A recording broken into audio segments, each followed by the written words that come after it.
Should Ring of Honor Wrestling be rebranded under the All Elite Wrestling banner? Now, that's a question that a lot of fans in the internet wrestling community have been asking themselves ever since the Death Before Dishonor press conference, where current AEW president Tony Khan, who, by the way, also owns Ring of Honor, bought Ring of Honor, I believe, it's been 2 years since he bought that thing. He mentioned, just in passing, that he thinks that Ring of Honor would be a lot more successful. It would be allowed to grow a lot more easily if it was AEW Ring of Honor. And trust me, Tony Khan has said some unbelievably idiotic stuff in the past. Stuff that I haven't agreed with.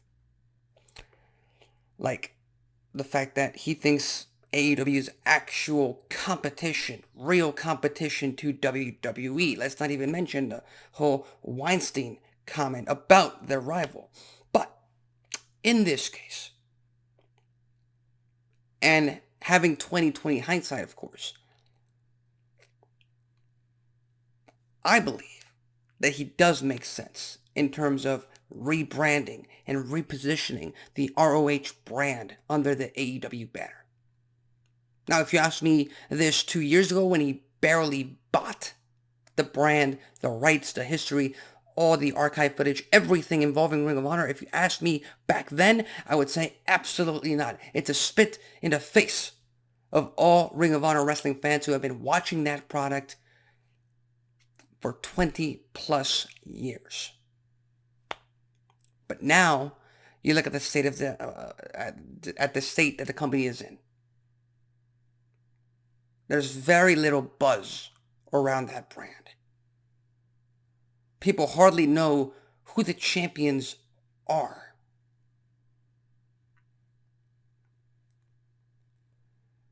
People don't even know what the actual roster is, and that's a bigger problem involving AEW as a whole.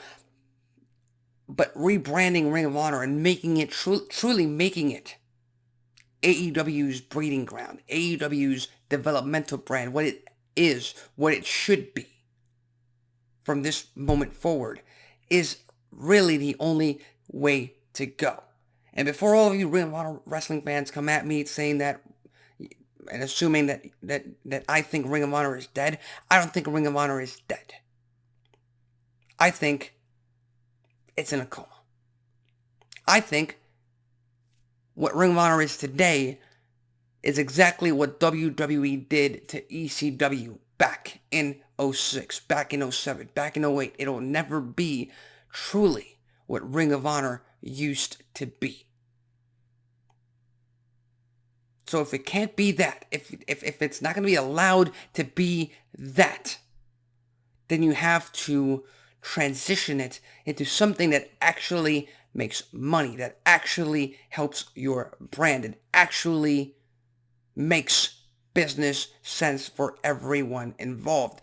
And make no mistake about it, wrestling fans care about wrestling. If it's a good wrestling show, if it's a good wrestling match, if it's a good wrestling segment, they'll see past a lot of things, and that includes the name on top of the actual show. So, if it were up to me, yes, AEW, Ring of Honor, go forward with that. On top of that, solidify your rosters. Have one defined roster for Ring of Honor. Have one defined roster for AEW, which is, again, it's going to be extremely difficult because, if I'm not mistaken, AEW has over 100 wrestlers currently on contract,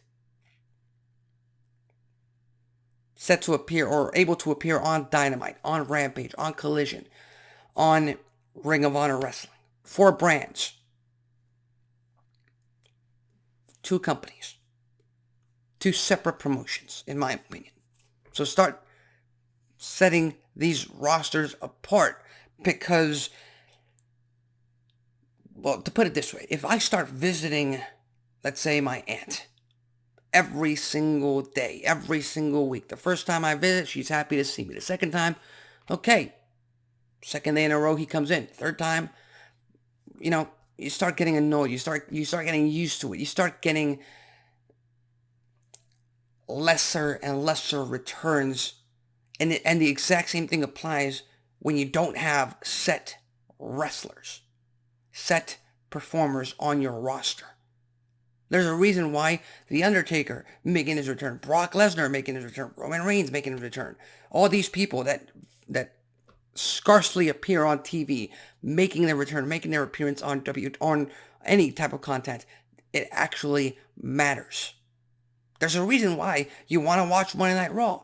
Seth Rollins is only on Monday Night Raw. Drew McIntyre, CM Punk, they're only on Monday Night Raw. That's the only place you can catch them.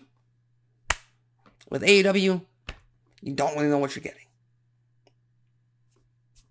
And I know that sounds good on paper, but look at the execution. Not so good. I think AEW should go ahead and rebrand Ring of Honor under the AEW banner, make it a developmental system, take it back to Universal Studios, and just have tapings and tapings and tapings and tapings there. Actually develop your wrestlers. Give them reps. That's what they need, especially the young ones. Keep most of your young performers, inexperienced performers, green performers at Ring of Honor. Develop them and then let them build momentum, much like NXT does, and bring them up to the main roster, to the main shows. That is AEW. It works for them. It can work for AEW. Stop trying to reinvent the wheel, especially when you've been trying to do it ever since you exist and it hasn't quite worked out. So with that said, what are your thoughts in terms of this comment made by Tony Khan? Should Ring of Honor be renamed AEW Ring of Honor, or should it just try to continue to do its own thing and make as if nothing ever happened? With that said, leave your comments and predictions in the comment section below. My name is Alexis Carrillo. This has been Wrestling Talk, and I'll see you next time.